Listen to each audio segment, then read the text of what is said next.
ಪಾರ್ಶ್ವಾಸನ ಬಲ ಪಾರ್ಶ್ವಾಸನ, ನಂತರ ಎಡ ಪಾರ್ಶ್ವಾಸನ,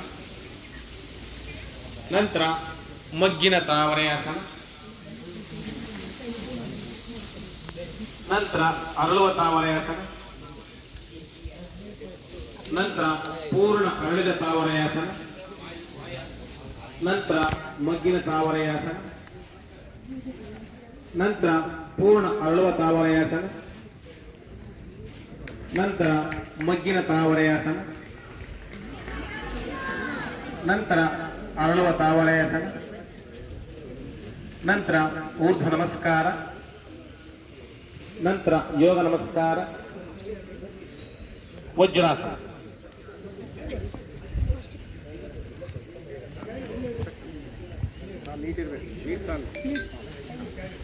ಹಸ್ತ ನಮಸ್ಕಾರ ಸ್ಥಿತಿ.